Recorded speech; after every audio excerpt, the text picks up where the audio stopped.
Hey guys, welcome into the shifter. I'm Matt. No Will again because he's doing the college football show. This might just be the new format now. I'm not 100% sure, but we'll see. We had a crazy race weekend at Talladega, so let's get into it. First off, I do want to mention I did get to go to this race, so it was a really cool experience to see all the four wide and stuff. Got to meet a few drivers with my friend Dante. We met Bubba Wallace, who actually posted us on his Instagram story. We also met Alex Bowman, a NASCAR Cup Series playoff contender, and we met Noah Gragson, who posts funny memes on Instagram and races. Yeah. But all right. So first off, Grant Enfinger won the truck race at Talladega. This win will launch him into the Final Four. That was his first win of the season. Grant Enfinger, who also made the Final Four last year, nearly won the championship, nearly stole it from Ben Rhodes. Really cool for that new team owned by Cody Roadball. Well, not new team. They've been around for a couple of years, but they've really not shown any speed until Grant got there to get a win and be in the Truck Series Final Four. Very big for a small team. Also, Sammy Smith won the NASCAR Xfinity Series race, his first one of the season. This win will launch him into the round of 8. And it was a wild Xfinity Series race like it normally is at Talladega. But getting into the Yellowwood 500, the Cup Series race, this race started off with Daniel Suarez having to go to the back of the field. So he would have to start in the back of this race because of unapproved adjustments at the start. A playoff contender having some issues early. He would then lose the draft because he had to do a pass-through penalty as well at the beginning of the race. And then he would try to rejoin the pack as he was being lapped in kind of a very boneheaded move. He would come up and be hit by B.J. McLeod, and it would spin him out. He would get some damage to his car, go laps down, never really recover from it. He would eventually be involved in the big one later on in the race. And Daniel Suarez is now pretty much in a must-win situation going into the Roval. This stage would then turn into a 4-wide mess as they would run 4-wide. The reason it was 4-wide is because some guys were saving gas, some guys weren't.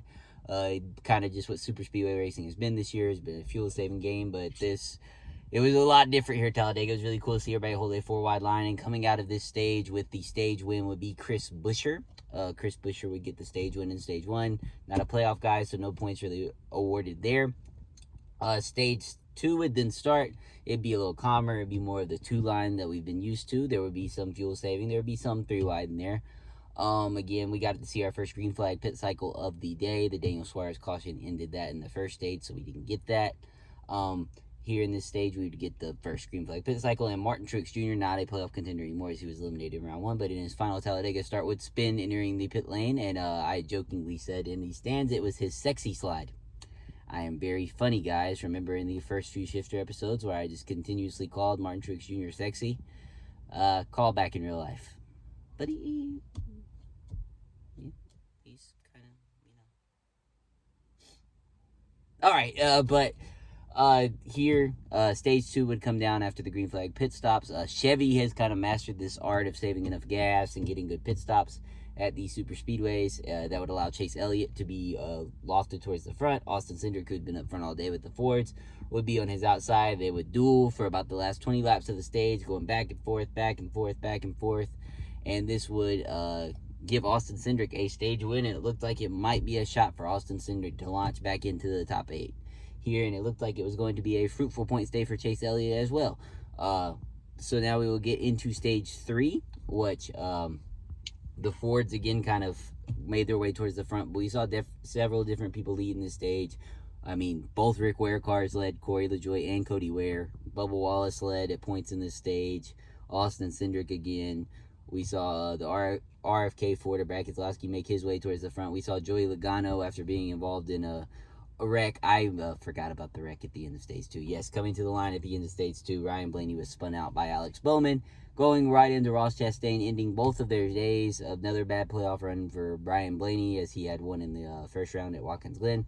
But good thing for Ryan Blaney is he has a lot of playoff points, and he also had a very good run at Kansas in the first race of this round, so he is still 25 points up.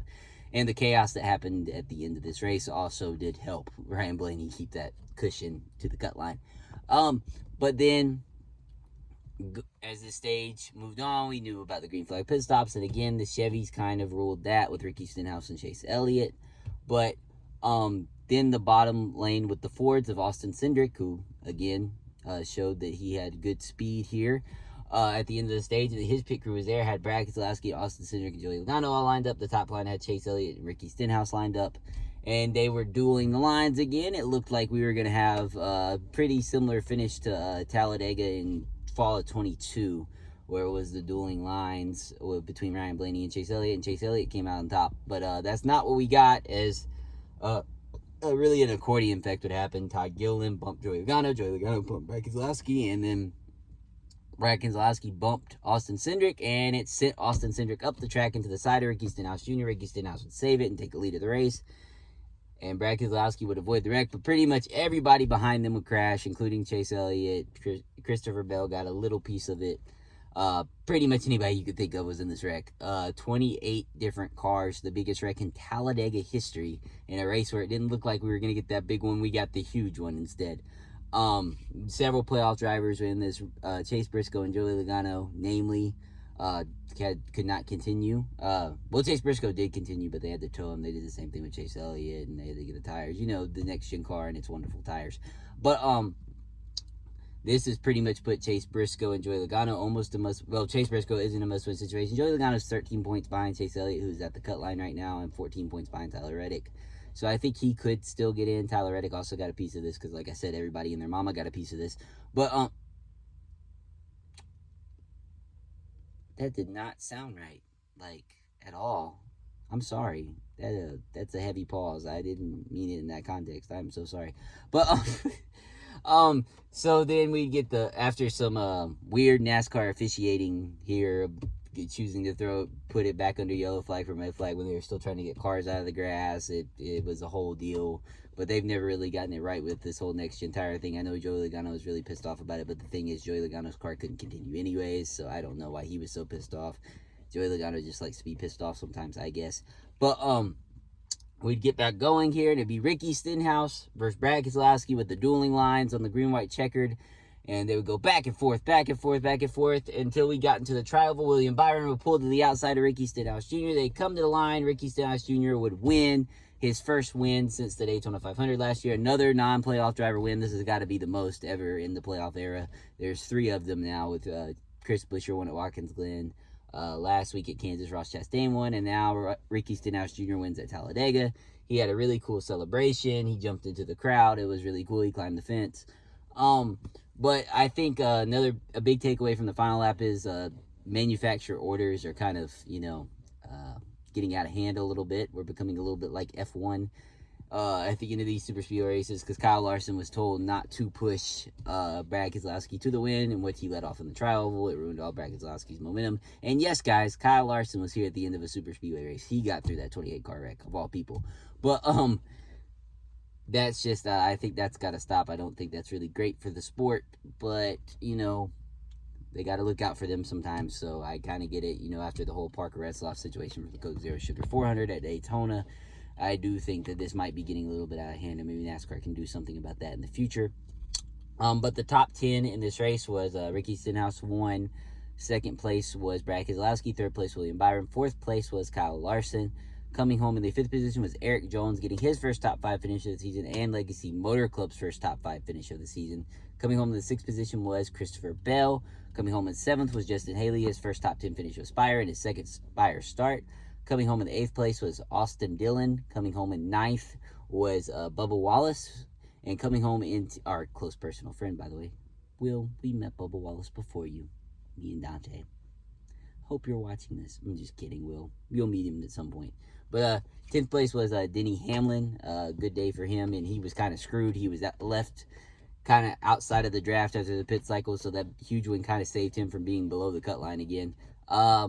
Another thing on this last lap was Kyle Busch tried to pull out, and nobody went with him.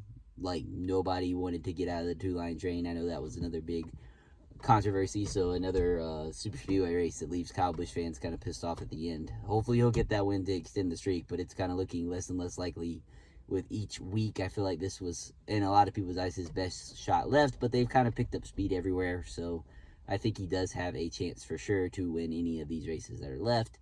As far as the points go, William Byron locked himself into the round of 8 on points because he's 74 points up. Christopher Bell's basically locked in at 52 points up. Kyle Larson's also basically locked in with around 50 points up. Denny Hamlin is 30 points up. Behind him. Who's behind him? I'm so sorry. Alex Bowman and Ryan Blaney are both around 25 points up. Tyler Reddick is 14 points up.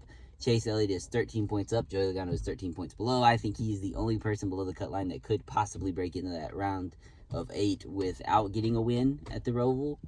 Daniels, but it would take a lot of stage points in a good run, especially with Tyler Reddick and Chase Elliott being very established road racers.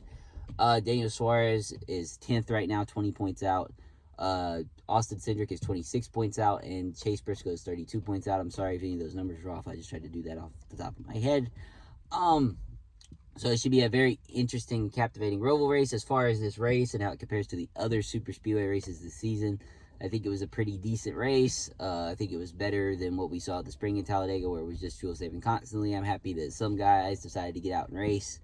I hate that the big red happened at the end, because I think it was going to be a fun battle between Stenhouse and Cindric, and I think it would have made the Roval race a lot more interesting, because I think a lot more guys would have been in points trouble. But as far as that, let's see, there's a couple silly season notes here. Obviously, the ongoing lawsuit between 2311 and Front Row. We're trying to see how that'll all pan out. Carson Quaffle was announced to be driving the 1 car for Junior Motorsports full-time next season. Harrison Burton will be going to the 15 car for A&M Racing full-time next season, the Xfinity Series. We're still waiting to see if Rick Ware will go ahead and sign Corey LaJoie for the full season. I'm sure that they will. He's run pretty decent these 2 races. Shout out to Corey LaJoie. Even though he did get caught at the big one at the end of this. And there'll be more silly season on the way for y'all, because everything's going to kind of get finalized for next season in the coming weeks, and we'll keep you updated on the Truck Series playoffs, the Xfinity Series playoffs, and the Cup Series playoffs, and maybe next time we'll have everybody here. Real quick before I leave, shout out to the sponsors. Go watch Milan's show. Bree makes art, and she made our logo, woo, at Bricasso. Go buy Terrell's clothes at Grateful Studios. They're doing a lot of cool things. I think they have a Halloween-ish drop coming.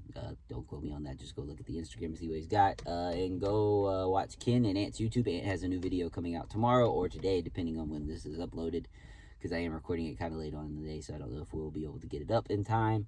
And let's see. Also pray for Florida with all the hurricanes and stuff going on there. I know a lot of people, especially in Georgia, have a lot of family in Florida, so hopefully everybody there will make it out all right, and maybe I won't be sweaty next episode. I'm sweaty. I just did weights, so I lied. I didn't do weights. I just got sweaty because the car's not on, and I didn't want to waste my gas. So I'm not gonna lie to you guys.